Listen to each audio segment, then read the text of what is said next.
If you don't diversify your investment portfolio, you could end up losing it all. But most business owners don't know how to diversify to mitigate those risks. That's why we created this resource for you.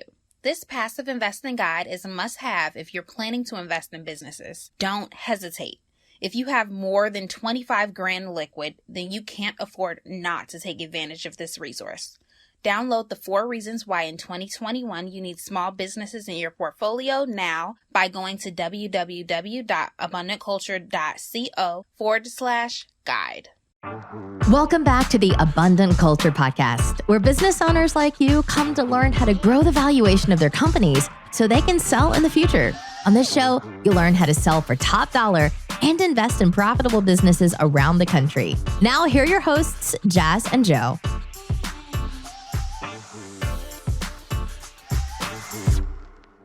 Welcome back to this week's episode of Abundant Culture Podcast.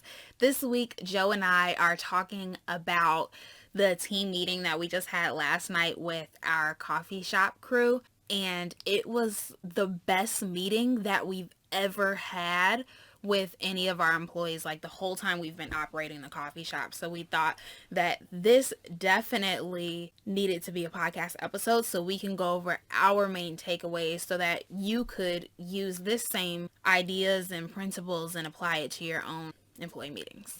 Absolutely. And I think one of the main points that we kind of wanted to touch on in this podcast episode is I think one important thing is to have an agenda set for the meeting.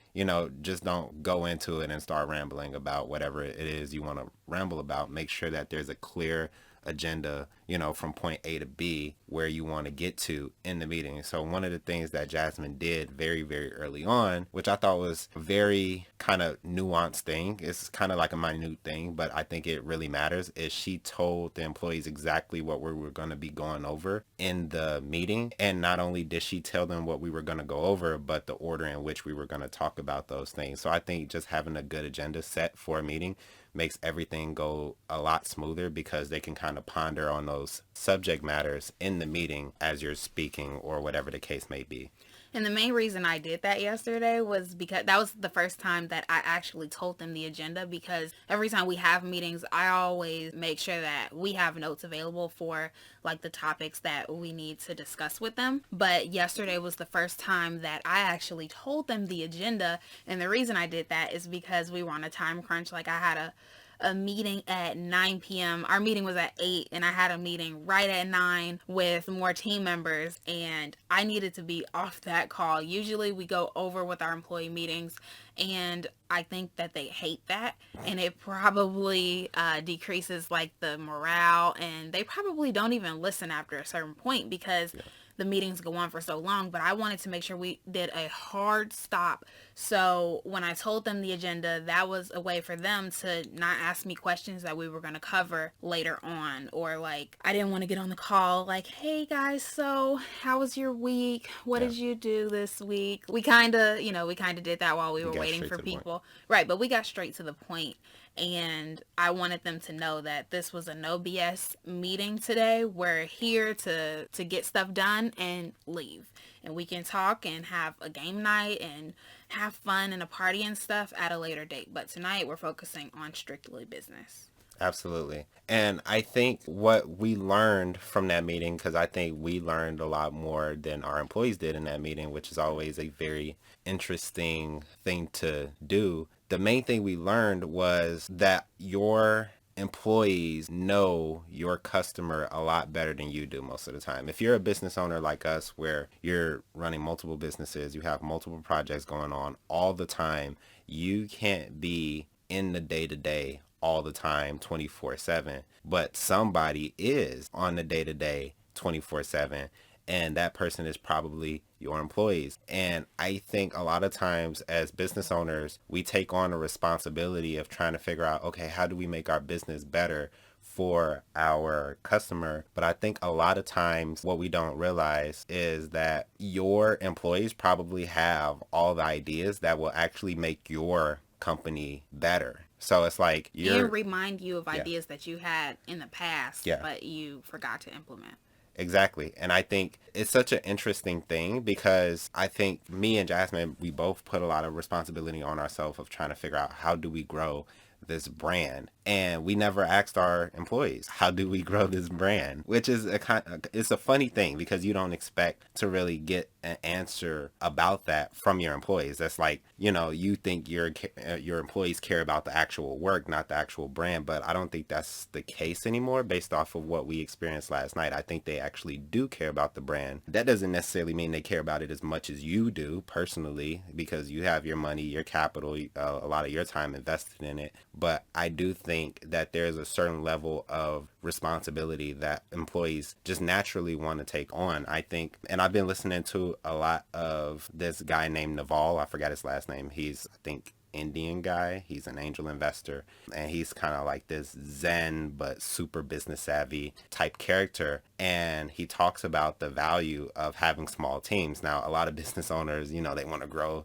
scale their business to have hundreds or thousands or tens of thousands of employees, which I don't think there's anything wrong with that. But he talked about, when you have a small team, you want people to have some type of autonomy, and you also want people to have kind of like not necessarily a physical ownership stake in the business, but at least a sense of ownership. Like, what I say here matters, what I do here matters, and not only does it matter to the customer, but it matters to the business owner as well. It matters to my manager. So the thing that we found is that when we asked our employees, okay, just questions, and I think it just really goes back to being humble enough to ask a question and then just listen to what the answer is going to be without any type of judgment or saying that, oh, that idea doesn't work because of this, that idea doesn't work because of that. I think you just have to have a certain level of humility to just listen to what those answers are. So when we started asking our employees, what do you think we could do to make this aspect of the business better or that aspect of the business better, they had so many ideas. If you own a small business and you might be looking to sell, you could run into some major issues. Forbes estimates that 9 out of 10 businesses listed never actually sell. Why? Because there's only one way to sell. You need to do these 4 steps first. So if you want to be a part of the 10% of businesses that sell for profits, we've created a free checklist for you so you can sell without those hurdles that normally hold you back. Download the free checklist by visiting www.abundantculture.co/checklist. And I wrote all of the ideas down, like Joe was just saying. There were a couple ideas where I was saying, well, that may not work, but, maybe we can implement it later. But even if I didn't think it could work, like right here and now, I wrote every single idea down because after our meeting, I sent the whole team the meeting notes so that they had it for their own reference too. Yeah. So no idea is a dumb idea. It may not work right now, but it could work later. Yeah, absolutely. And I think, one of the things that I found is that I would have spent probably hours, like literally hours, coming up with all those ideas that we heard from our employees. Now, the thing about it is, why spend hours coming up with those ideas when you could just ask somebody else and come up with those same ideas in 1 hour instead of 3, 4, or 5? As a business owner, your time is very, very valuable. So when it comes to wanting to do something better for your customer, I think employees who are working on the ground level are the best place to start. And this is something, it's kind of common sense, but for whatever reason, we didn't try it before yesterday. And now that we've tried it, it's like, oh, I'm gonna just probably ask them every single month, hey, what could we be doing better? What could we implement? What would add value to our customer? What will add value to your guys' work as well? Like, what would be something that I could do for you to make your job easier? And I think a lot of times, you might have this thought in the back of your mind where, oh, that sounds expensive, because usually you would think that, these ideas would be very hard to implement. But what I found is that most of the ideas that we came up with were very, very cheap to implement, if not free. And I think that's so powerful. Even took that into consideration too. One of the examples, so the whole training was basically about upselling, because we want to make sure that we're giving customers additional value, even if they don't know that they want it yet. But one of our employees, she said, well, what if we do like handheld menus? Because our menu, it has a lot of stuff on it. Yeah. And it easily overwhelms people. But if we had handheld menus, then they could kind of take it and go and do whatever. And then Joe was like, well, what if we do a QR code? Because, you know, people are more tech savvy and then it might just be easier. And then our employee was like, yeah, I mean, most of our customers are older, so they may not really be into the QR code thing, but it's cheaper and we don't have to waste all this paper. And then another employee was like, well, what if we laminate the menus and have it more like a restaurant feel inside of the coffee shop and put the laminated menus on the table? So it's like we were basically doing like a mastermind feel with our employees. And most of the time we think of masterminds as people with a lot of influence and lots of money, and they're probably above you or at least like at the peer level. But, you know, not to say that our employees are less than us or anything, but, you know, following like the hierarchy or whatever in business, they are below in that hierarchy just because that's just the way it goes. But we were able to mastermind with them. It was really awesome. Yeah, and I think that's something, you hit on something there, just talking about the idea of masterminding. I think a lot of value comes from masterminding with other business owners, but I think a lot of business owners don't mastermind with their own employees, which is crazy to think about it. Mm-hmm. It's something that's so common sense when you hear it, but it's something that, you know, if nobody brings it up to you, it's something that you might naturally not implement. So I think, you know, the next employee meeting that you have, you know, go into it, have a couple questions that you really want to ask the questions, and then just sit there and listen and take notes, because I think there's going to be a lot of value to come out of that, because there's a lot of things, nuances about your business that your employees might see that you might not be seeing because you have other things that you're doing as well. They're on the ground level, not. Exactly. I'm only there once for an hour. Yeah. So the third topic that we wanted to touch on, are you okay with moving on to the next? Okay. The next topic we wanted to touch on is just the idea of leverage. And I think this came from another podcast that I was listening to, the guy Naval. If you type in Naval podcast on YouTube, you'll see like some videos that he has, and he has one that's 4 hours long, and I'm in the middle of listening to that. But he talks about leverage a lot, and a lot of people, when we hear about leverage, we're either thinking about physical leverage, where it's like, you know, kind of like a seesaw, or a crowbar, or whatever the case may be, or we're thinking about financial leverage, which is, you know, taking on debt to buy an asset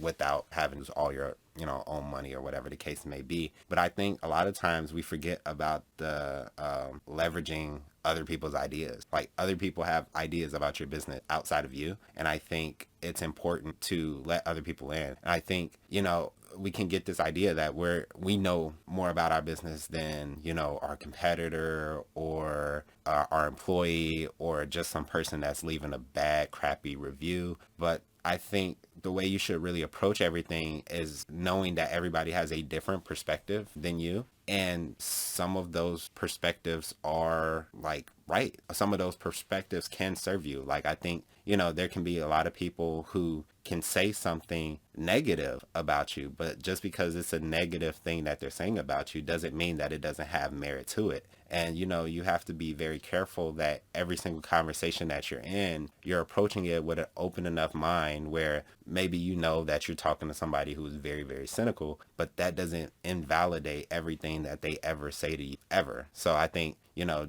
just going back to the experience we had with our employees, I think going into it with the mindset of, I'm going to leverage whatever they're saying. I'm going to write it down. I'm going to meditate on it. I'm going to think about how I can implement it and use it. I think that's such a powerful thing. And I think leverage is one of those things that it's a simple concept, but you have to practice it. And I think it takes years to master, because even when you think you've mastered it, you're like, oh, I could leverage it this way, or I could leverage this person that way. It's something that's very freeing, because now something that took you hours or a ton of effort, you can get the same result without so much time spent and without so much effort. And all of those ideas were given to us basically for free, just because we asked. So I think leveraging ideas is something that's super powerful, something that I is common sense, but I didn't really think to implement before, and something that I will personally implement moving forward. Yeah. So that is all we had. That's all you had, right? Yep. So that's all we had for this week's episode about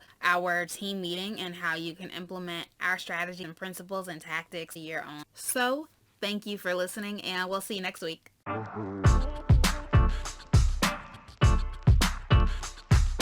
Thank you for listening to the Abundant Culture Podcast with Jazz and Joe. If you enjoyed this episode, make sure you subscribe, then leave an honest rating and review. And remember, we're ready to buy your business. So if you're ready to sell or passively invest in other small businesses, go to abundantculture.co for more information.